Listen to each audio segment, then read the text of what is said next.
Le 7-10 Listen anywhere. sur France Inter. Géopolitique, Pierre Aski, bonjour. Bonjour Nicolas. Pierre, vous revenez sur la déclaration d'Emmanuel Macron sur l'utilisation des armes françaises contre le territoire russe. C'est un scénario qu'on a l'impression d'avoir vécu plusieurs fois depuis le début de l'invasion russe de l'Ukraine.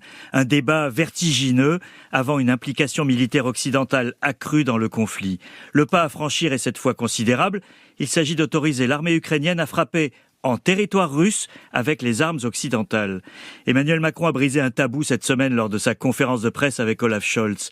Il a de fait donné son feu vert à l'emploi des missiles français Scalp en direction de la Russie, à condition qu'il s'agisse d'objectifs militaires menaçant l'Ukraine, pas de cibles civiles.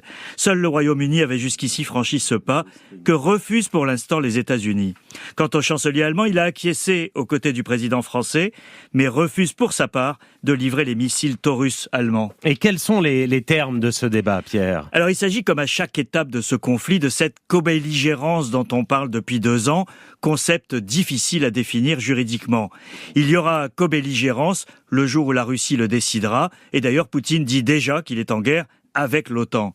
Néanmoins se pose une nouvelle fois la possible riposte russe, surtout si c'est son sol qui est visé par des armes françaises. Cette escalade permanente peut avoir des conséquences graves, s'est exclamé le président russe mardi. Il n'a toutefois jamais pris le risque de riposter directement contre un pays de l'OTAN. Il préfère les guerres hybrides, pas toujours visible. La menace n'a jusqu'ici jamais dissuadé les Occidentaux et elle a été considérée par Emmanuel Macron moins grave que celle que ferait peser sur l'Europe une défaite ukrainienne. C'est ce qui justifie sa décision, même si cette fois, les Américains hésitent. Et pourquoi l'hésitation américaine ? Joe Biden est en campagne électorale, Nicolas, et ne veut pas d'une montée des tensions avec la Russie qui pourrait favoriser Donald Trump. Joe Biden est sous pression. Hier, le Washington Post a publié une tribune inhabituelle. Elle est signée Yuri Fedorenko, commandant ukrainien d'une unité de drones.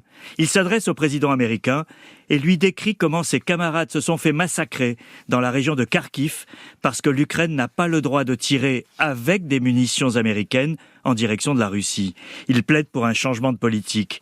Le secrétaire général de l'OTAN et le gouvernement polonais vont dans le même sens. Dans 8 jours, Volodymyr Zelensky et Joe Biden seront côte à côte en Normandie pour l'anniversaire du débarquement.